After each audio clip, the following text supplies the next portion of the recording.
BTV ত্রিপুরার আবহাওয়ার খবরে আপনাদের স্বাগত।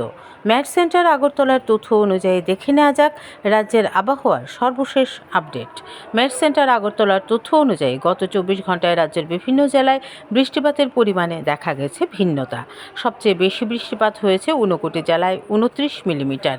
এরপরেই রয়েছে সিপাহীজলা জেলা 27.5 মিলিমিটার এবং উত্তর জেলায় 20.1 মিলিমিটার বৃষ্টিপাত রেকর্ড করা হয়েছে। পশ্চিম জেলায় বৃষ্টিপাত হয়েছে 18.2 মিলিমিটার, দক্ষিণ জেলায় 11.6 মিলিমিটার, ধলাই জেলায় 8.2 মিলিমিটার এবং খোয়াই জেলায় 6.9 মিলিমিটার বৃষ্টি হয়েছে।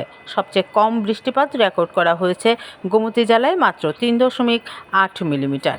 সামগ্রিকভাবে রাজ্যের বেশিরভাগ এলাকায় হালকা থেকে মাঝারি বৃষ্টিপাত লক্ষ্য করা গেছে। আগামী কয়েক ঘন্টায় আকাশ আংশিক মেঘলা থাকার পাশাপাশি কোথাও কোথাও বজ্রবিদ্যুৎ সহ বৃষ্টির সম্ভাবনাও রয়েছে। এই ছিল আজকের আবহাওয়ার সর্বশেষ আপডেট। আরও খবর এবং আপডেট পেতে বিটিভি ত্রিপুরার সঙ্গে থাকুন। ধন্যবাদ।